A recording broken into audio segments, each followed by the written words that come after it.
Welcome to K Times news బులెటిన్ల ముందుగా headlines.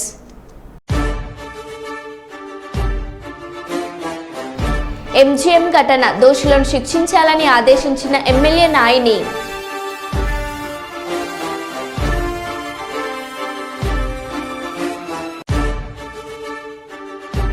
ద్రావిడ university ఉద్యోగులకు వెంటనే జీతాలు అందించాలి.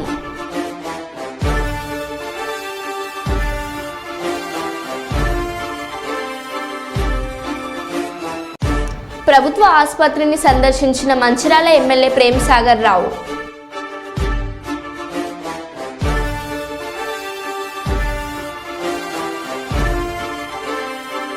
పలు కేసుల్లో పట్టుకున్న మద్యం సీసాలు ధ్వంసం.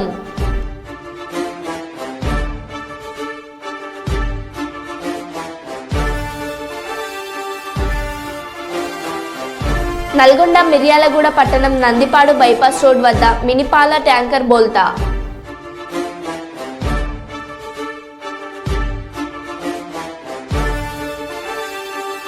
విజయవాడ వరద బాధితుల సహాయార్థం సిఐటియు న్యూ సిటీ కమిటీ విరాళాల సేకరణ.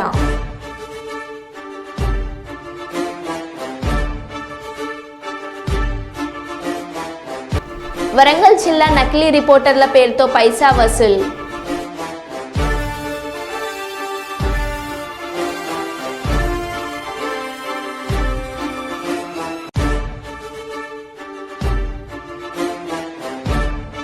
ఇక వివరాల్లోకి వెళ్తే, వీరనారి చాకలి ఐలమ్మ 39వ వర్ధంతి సందర్భంగా హంటర్ రోడ్లోని ఆమె విగ్రహానికి ఎంపీ కడియం కావ్య, కలెక్టర్లు పి ప్రావీణ్య, సత్యశారదా దేవితో కలిసి పూలమాలలు వేసి నివాళులర్పించిన శాసన మండలి డిప్యూటీ వైస్ చైర్మన్ బండ ప్రకాష్.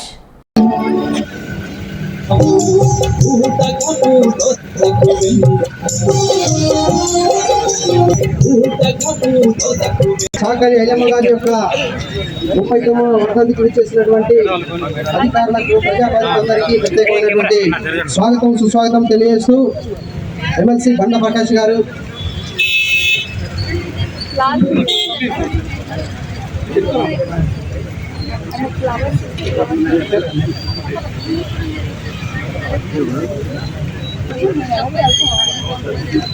అదేవిధంగా వరంగల్ పార్లమెంట్ సభ్యులు మేడం కడియం కావ్య గారు చాకలి ఐలమ్మ యొక్క విగ్రహానికి గజమాల వేసి పుష్పాంజలి ఘటిస్తున్నారు.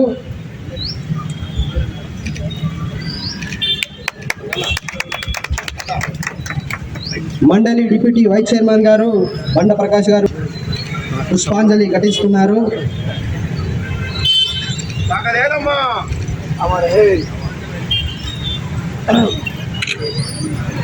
తమిళనాడులోని కృష్ణగిరి జిల్లాలో కల్కి సినిమా సెటిల్ వినాయకుని మందిరం సెట్ వేశారు.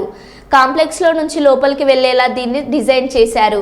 లోపల కమల్ హాసన్ పాత్ర బొమ్మ పెట్టి శివలింగంతో పాటు పక్కనే అశ్వత్థామ వినాయకుని ఏర్పాటు చేశారు. ప్రస్తుతం ఈ కల్కి గణేష్కు సంబంధించిన వీడియో సోషల్ మీడియాలో వైరల్గా మారింది.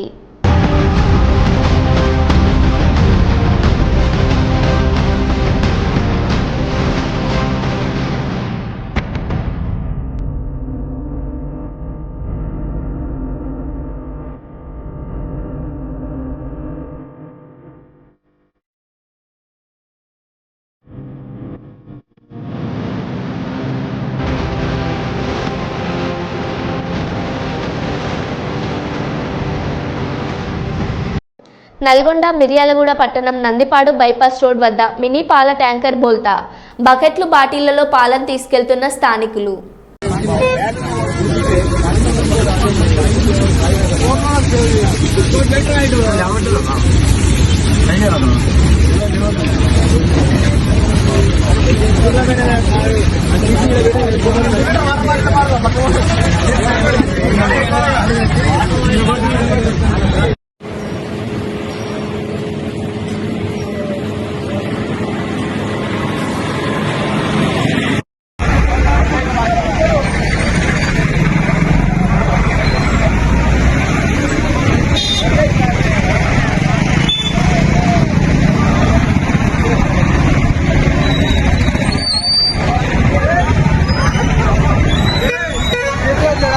పట్టిన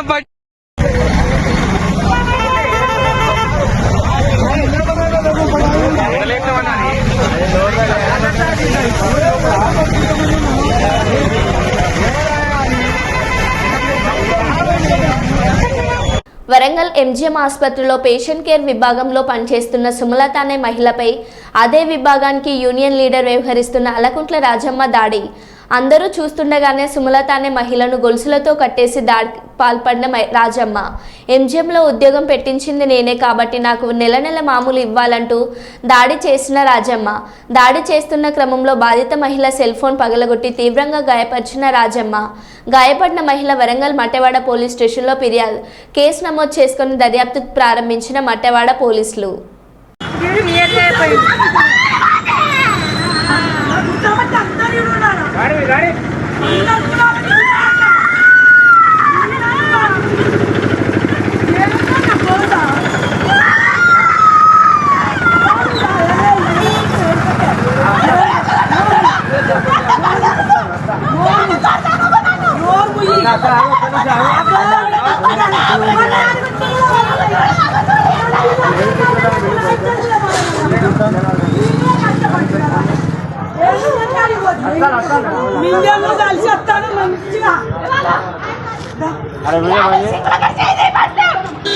హన్మకొండ జిల్లా ఎంజిఎం దవాఖానలో సుమలత అనే ఉద్యోగినిపై నిన్న జరిగిన ఘటనకు వరంగల్ పశ్చిమ నియోజకవర్గ ఎమ్మెల్యే శ్రీ నాయన్ రాజేందర్ రెడ్డి గారు స్పందించారు.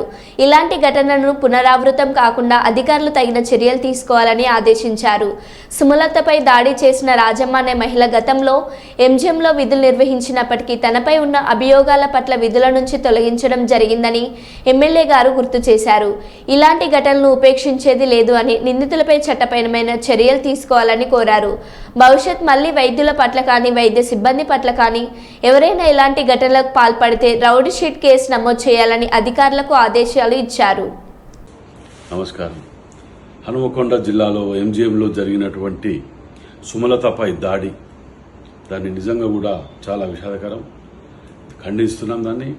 మరి అదేవిధంగా అధికారులకు కూడా చెప్తూ మేము రాజమ్మ ఎవరైతే గతంలో కూడా 2 ఏళ్ల కిందనే ఎంజిఎంలోకి తీసివేయడం జరిగింది, వారిని ఎంజిఎంలోకి రావద్దని కూడా గతంలో కలెక్టర్ ఆదేశించడం జరిగింది. వారు వచ్చి ఏదైతే దాడి చేశారో దాని మీద అవసరమైతే ఇట్లాంటి దాడులు చేస్తే రౌడీ షీట్లు ఓపెన్ చేసి వారి మీద కఠిన చర్యలు తీసుకోవాలని చెప్పి కూడా మేము అధికారులతో చర్చించి వారికి ఆదేశాలు ఇచ్చే ప్రయత్నం చేస్తున్నాం. మంచిర్యాల శాసనసభ్యుడు కొక్కిరాల ప్రేమ్సాగర్ రావు సోమవారం ప్రభుత్వ ఆసుపత్రిని సందర్శించారు. ఆసుపత్రిలో ఇన్వార్డ్ అవుట్ వార్డులను పరిశీలించారు. ఆసుపత్రిలో వైద్యం పొందుతున్న వారి దగ్గరకు వెళ్లి వారి ఆరోగ్య పరిస్థితి తెలుసుకున్నారు. వైద్య సేవలు బాగున్నాయా, మందులు ఇస్తున్నారా, సిబ్బంది పనితీరు బాగుందా అంటూ ఆరా తీశారు. వైద్యులు సిబ్బందిని కలిసి వారికి ఎదురవుతున్న సమస్యలు అడిగి తెలుసుకున్నారు. ఆసుపత్రిపై నమ్మకంతో వచ్చే నిరుపేదలకు ఉన్నతమైన అన్ని రకాల వైద్య సేవలు అందించడంలో అలసత్వం వహించవద్దని సూచించారు.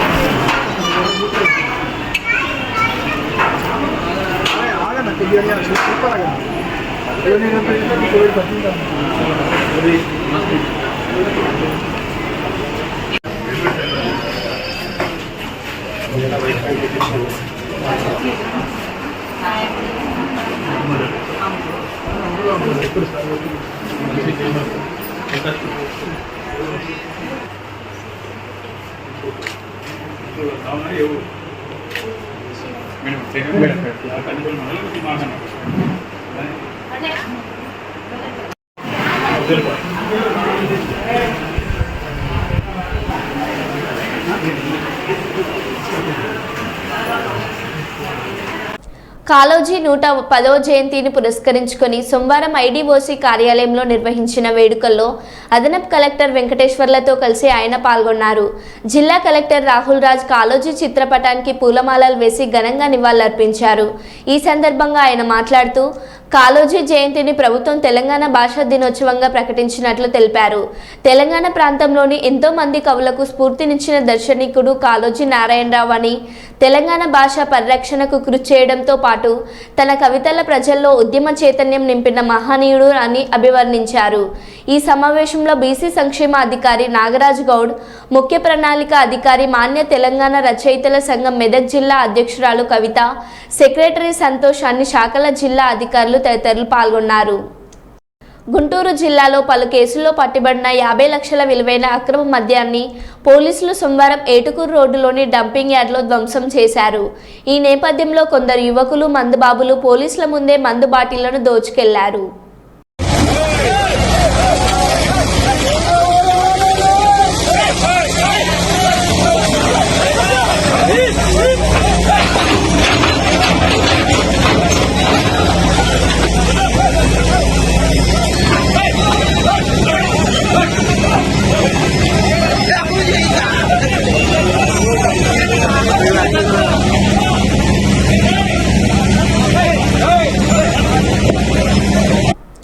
వరంగల్ జిల్లా హంటర్ రోడ్ న్యూ షాయంపేటకు చెందిన వంగ సాయి కృష్ణ ఎంసీఏ చదువుకొని ప్రస్తుతం బెంగళూరు కంపెనీ అయిన హ్యాండ్ డిజిటల్ అనే కంపెనీలో వర్క్ ఫ్రమ్ హోమ్ ద్వారా పనిచేస్తున్నాడు. సాఫ్ట్వేర్ ఉద్యోగం చేస్తున్నాడు. ఇతనికి ఎంసీఏలో క్లాస్మేట్ అయిన గుండాల గణేష్, వరంగల్ కాప్వాడకు చెందిన వ్యక్తి ఇతని స్నేహితుడైన మహేష్ సందీప్లు ఉద్యోగి సాఫ్ట్వేర్ కొత్తవాడ వరంగల్ ఆటో నగర్కు చెందినవారు. వీరికి ఆదివారం వీకెండ్ కావడంతో వీరందరూ కలిసి సాయంత్రం 7 గంటల సమయంలో న్యూ షాయంపేట శివార్లో గల రైల్వే ట్రాక్ పక్కన కూర్చొని మద్యం సేవిస్తుండగా వీరి ముందు నుండి టిప్పర్ వెహికల్స్ వెళ్తుండగా వీరందరూ కలిసి ఒంటరిగా వస్తున్న టిప్పర్ ఆపి దాని డ్రైవర్తో మేము ప్రెస్ రిపోర్టర్లం మరియు హ్యూమన్ రైట్స్ ఆఫీసర్లమని చెప్పి మీరు ఇంత రాత్రి ఏమి తీసుకుపోతున్నారు అని బెదిరించి డ్రైవర్ వద్ద ఉన్న డబ్బులు ఇవ్వమని బెదిరించగా అతను ఇవ్వకపోవడంతో అతని జేబులో ఉన్న డబ్బులు 400 మాత్రమే ఉండడంతో బలవంతంగా తీసుకొని ఇంకా డబ్బులు ఇవ్వకపోతే నిన్ను ఇక్కడే చంపుతామని బెదిరించి తన ఫోన్లో ఉన్న ఫోన్పే చెక్ చేసి అందులో ఉన్న 1500 రూపాయలను సాయికృష్ణ యొక్క ఫోన్పేకు ట్రాన్స్ఫర్ చేయించుకొని ఇంకా వారి ఓనర్ని కూడా బెదిరిస్తే ఎక్కువ డబ్బులు ఇస్తారు. ఫిర్యాదుదారుడైన నెమరి గ్రామానికి చెందినవారు గతంలో ఉన్నటువంటి వాళ్ళ చరిత్ర ఎలాంటిది లేదు. కొత్తగా రావుడుకు బానిసై ఇలాంటి చర్యకు పాల్పడినందుకు వాళ్ళందరిపైన కూడా సత్యరీత్యా చర్య తీసుకోవడం జరుగుతుంది. ఒకరి పేరు సాయి కృష్ణ అండ్ సందీప్, గణేష్ అండ్ మహేష్, ఈ నలుగురిని కూడా కక్షలో తీసుకొని వారిపై చట్టరీత్యా చర్య తీసుకోవడం జరుగుతుంది. జగిత్యాల జిల్లా నమిలికొండ గ్రామానికి చెందిన దాదాపు 200 మంది రైతులకు ఇండియన్ బ్యాంకులో రుణాలు తీసుకున్న రైతులకు రుణమాఫీ కాలేదని, వారికి సంబంధించిన డేటా వ్యవసాయ శాఖ అధికారులు వద్ద లేదని తెలుపుతున్నారని, అదేవిధంగా బ్యాంకు అధికారులు అడిగితే తమ వద్ద కూడా వారి డేటా లేదని, అందుకే రుణమాఫీ కాలేదని ఆవేదన వ్యక్తం చేస్తున్నారు. తమ సమస్యను వెంటనే పరిష్కరించి అయ్యే విధంగా చూడాలని కలెక్టర్ను వేడుకున్నారు. అడిగితే ఒకరో ఇద్దరో మాపైందని చెప్తారు. అక్కడ అడిగితే ఏమంటారు, అగ్రికల్చర్ ఆఫీసర్ దగ్గరికి పోమంటారు. అగ్రికల్చర్ ఆఫీసర్ దగ్గరికి పోతే ఇండియన్ బ్యాంక్ రమ్మంటారు. ఇండియన్ బ్యాంక్ వెళ్తే అక్కడికి మేము ఇన్ని రోజులకి వెళ్ళి తిరుగుతున్నాం. మాది ఇవాళ కలెక్టర్ ఆఫీస్ వచ్చినాం. ఇవాళ ఆఫీస్కి వచ్చి ఇవాళ ఎంక్వైరీ చేస్తే నో డాటా ఫౌండ్ అంటే ఒక్కరిదే కాదు, 9 మంది వెరిఫై అయితే 9 మందిది కూడా నో డాటా ఫౌండ్ అని ఉంది. అంటే దీని తప్పు ఎవరిది, ఈ సమస్య ఎవరిది అని కలెక్టర్ దృష్టికి తీసుకురావడం జరిగింది. మాకు ఎట్లా న్యాయం చేస్తారో ఇప్పటివరకు అర్థమైతలేదు. ఈడికి 3 సార్లు రుణమాఫీ అన్నారు కానీ ఇప్పటివరకు మా దానిలో ఎవ్వరికి కాలే. అందులో నమ్మలేకొండలే 250 నుంచి 300 మంది బాధితులు ఉన్నాం. అక్కడ చూస్తే మాత్రం గవర్నమెంట్ మాత్రం అందరికీ మాఫ్ అవుతుంది. జస్ట్ రేషన్ కార్డు సమస్య ఉందంటారు. రేషన్ కార్డు మాకు అందరికి ఎవరికి సపరేట్ రేషన్ కార్డులు ఉన్నాయి. ఏ ఇష్యూ లేదు, ఇనిషియల్లో తప్పు లేదు, పేరులో తప్పు లేదు, వెరీ క్లియర్ ఉంది. అయినా కానీ మా గోడు మా బాధ వినేవాళ్ళు ఇప్పటివరకు ఎవరు కనిపించలే. ఏవో దగ్గరికి పోతే ఇటు పోతాటు ఇట్లే తిప్పుతారు తప్ప మాకైతే న్యాయం చేస్తలేరు. అంటే మీరు ఎంత ఉంది లోన్ బ్యాంకులో? మా లోన్ మా బ్రదర్ వచ్చి 1 లక్ష ఉంది, నాది వచ్చి 2 లక్షలు ఉంది, మా నాన్నది వచ్చి 1 లక్ష చిల్లర ఉంది. ఎవరిది కాలే, ఏ స్టేజ్లో కూడా కాలేదు. 1 లక్ష కాలేదు, 2 లక్షలు కాలేదు, 2.5 కాలే, 2 లోపు కాలే. ఎవరిది కూడా మాఫీ కాలే. ఇప్పటివరకు గ్రామంలో సుమారుగా 200 మంది బాధితులు ఉంటారు సార్, ఓన్లీ ఇండియన్ బ్యాంక్ కింద. ఇది క్లియర్ చేస్తున్నారంట. మా డాటానే లేదు. యాక్చువల్లీ మేము బాకీ ఉన్నట్టు అసలు గవర్నమెంట్ దగ్గర సంగారెడ్డి జిల్లా కేంద్రంలోని భారీ వర్షాలకు సంగారెడ్డి పట్టణంలోని శ్రీచక్ర కాలనీ, రెవెన్యూ కాలనీ వరద నీరు నడుచుకుంటూ ముంపు కాలనీలను పరిశీలించిన వైద్య ఆరోగ్య శాఖ మంత్రి దామోదర్ రాజనరసింహ మరియు సంగారెడ్డి మాజీ ఎమ్మెల్యే జగ్గారెడ్డి అధికారులు అడిగి వివరాలు తెలుసుకున్న మంత్రి చెరువులకు నీళ్లు వెళ్లే దారులను మూసివేయడం వల్ల ఇలాంటి పరిస్థితులు ఏర్పడతాయి. రాబోయే కాలంలో ఇలాంటి పరిస్థితులు ఏర్పడకుండా ప్రభుత్వం అన్ని చర్యలు తీసుకుంటుందన్నారు.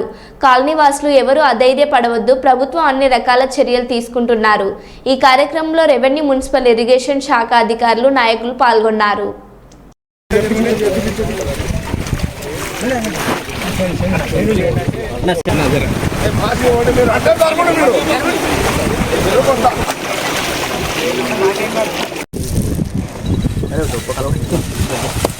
వెనుకకు రావాలి అందరు మీరు.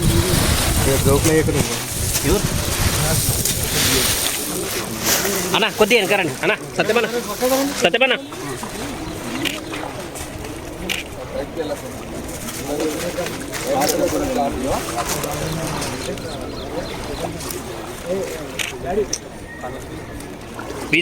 పాత్రికేయ మిత్రులకు నమస్కారము. ఈరోజు ఏ colony? Srichakra revenue colony, Srichakra colony, Sangareddy టౌన్లోని రెవెన్యూ కాలనీ. రెవెన్యూ కాలనీ అంటే చాలా పాత కాలనీ. సుమారు 20 ఏళ్ళ కింద నిర్మించిన కాలనీ. పక్కకు కొత్త కాలనీస్ వచ్చినాయి. శ్రీచక్ర కాలనీ వచ్చింది, తర్వాత ఇతర కాలనీలు వచ్చినాయి.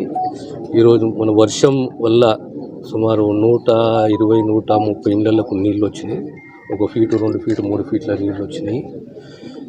దీనికి భవిష్యత్తులో ఇలా జరగకుండా ఈరోజు పర్సనల్గా ఇన్స్పెక్షన్ చేసి భవిష్యత్తులో ఇలా మళ్ళీ ఇబ్బందులు ప్రజలకు కాలనీ వాసులకు కలగకుండా చర్యలు తీసుకుంటుంది ప్రభుత్వం.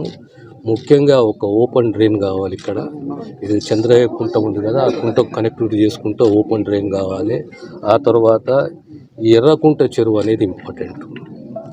అంటే న్యాచురల్ ఫ్లో అనేది ఆగిపోతున్నది. వర్షం పడ్డప్పుడు న్యాచురల్ ఫ్లో అనేది ఉండాలి. ఆ నీరు పోవడానికి ఓ దారి ఉండాలి. దానికి అబ్స్ట్రక్షన్ వల్ల తూము చిన్న కావడం వల్ల ఈ పరిస్థితి ఏర్పడ్డది. మళ్ళీ భవిష్యత్తులో ఇలాంటి పరిస్థితులు పునరావృతం కాకుండా ప్రభుత్వం అన్ని చర్యలు తీసుకుంటుంది. కాలనీ వాసులతో కూడా విజ్ఞప్తి చేస్తున్నాము, మీరు నిర్భయంగా ఉండండి. ప్రభుత్వ బాధ్యత. మా స్థానిక మాజీ శాసనసభ్యులు జగ్గారెడ్డి గారు, నేను ఈ కాలనీని సందర్శించడం జరిగింది. భవిష్యత్తులో మళ్ళీ ఇలాంటి పరిస్థితులు పునరావృతం కాకుండా తగు చర్యలు ఇరిగేషన్ డిపార్ట్మెంటే కానీ మున్సిపల్ డిపార్ట్మెంటే కానీ తగు చర్యలు తీసుకుంటాం. అంటే చెరువు విస్తీర్ణం ఎంత ఉంది సార్? ఎంత ఏమైనా 19 ఎకరాల చెరువు. 19 ఎకరాల చెరువు. దాని కింద ఆయకట్టు పెద్దగా ఉన్నది.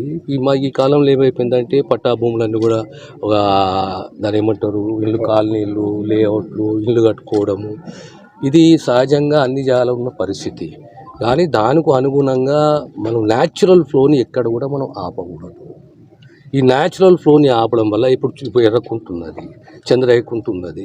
ఈ కుంటలకు వచ్చే నీళ్ళని మనము ఆ ఏరియాలలో మనము దారి ఇవ్వకుండా ఇల్లు కట్టుకుంటే కూడా ఇబ్బంది అవుతుంది. కనుక పెద్ద డ్రైన్ అవసరం ఉన్నది, తూము కూడా పెద్దగా చేయాలి. ఈ 2 చర్యలు కూడా ప్రభుత్వం తీసుకుంటుంది. ధన్యవాదాలు. మైబాద్ ఎమ్మెల్యే క్యాంప్ ఆఫీస్ పక్కన ఉన్న గద్దె రవి పెట్రోల్ బంకులో నీళ్లు కలిపిన పెట్రోల్ పోస్తున్నారని వాహనదారులు ఆందోళన.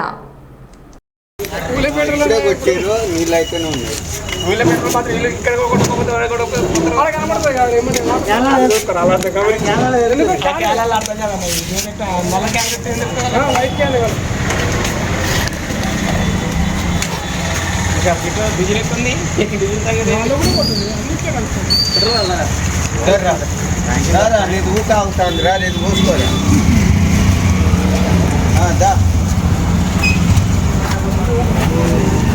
లేదురా వాటర్ దాల్చే వచ్చినాం.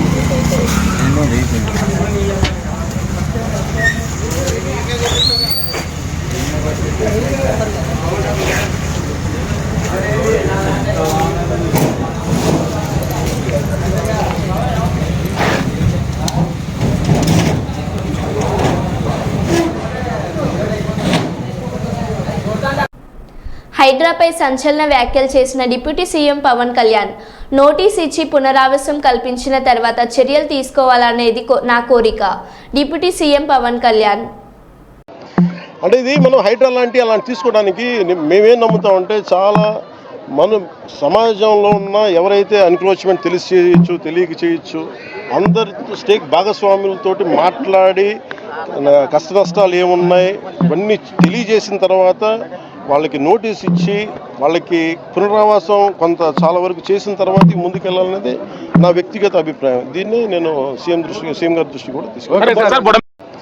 అంటే ఇది మనం హైడ్రా అలాంటి తీసుకోవడానికి మేమేం నమ్ముతామంటే చాలా మనం సమాజంలో ఉన్న ఎవరైతే ఎన్క్రోచ్మెంట్ తెలిసి చేయొచ్చు తెలియక చేయొచ్చు అందరితో స్టేక్ భాగస్వాములతోటి మాట్లాడి కష్ట నష్టాలు ఏమున్నాయి ఇవన్నీ తెలియజేసిన తర్వాత వాళ్ళకి నోటీస్ ఇచ్చి వాళ్ళకి పునరావాసం కొంత చాలా వరకు చేసిన తర్వాత ముందుకెళ్ళాలనేది నా వ్యక్తిగత అభిప్రాయం. దీన్ని నేను సీఎం గారి దృష్టి కూడా తీసుకున్నాను.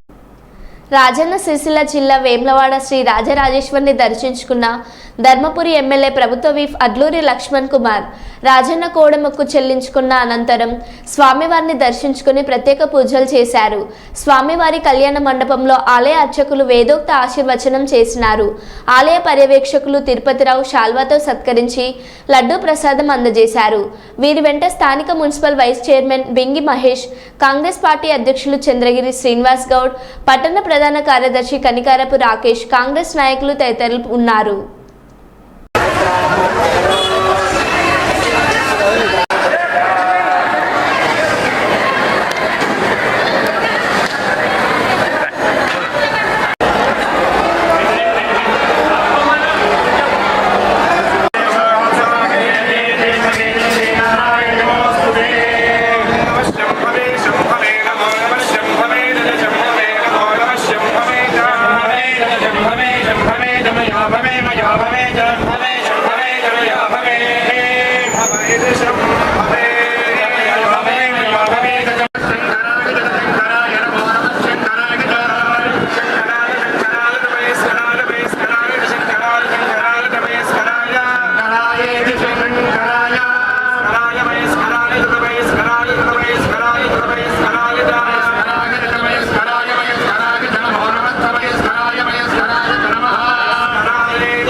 లంబోదరాయ గ్రంథాయ శివసుదాయ శ్రీవరదమూర్తయే నమో నమః.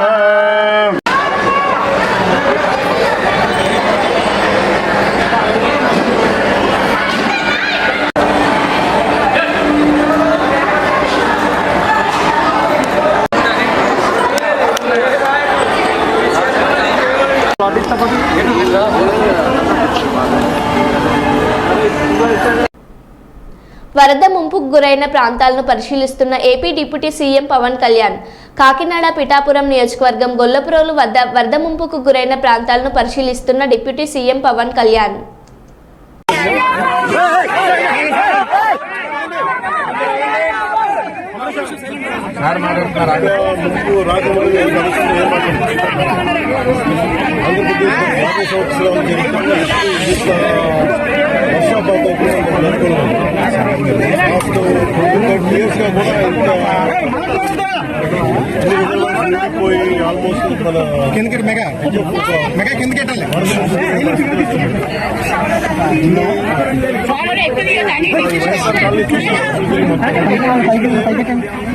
ఈ కాలంలో ఒక సమస్య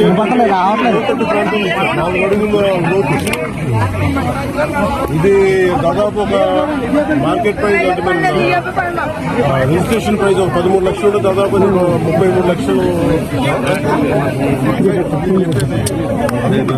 బేసిక్ ఉన్న ప్రైస్ 30 లక్షలు. దీన్ని అత్యధికంగా దాదాపు 60 లక్షల రూపాయలు కమ్మి 50 లక్షల పైచులు 60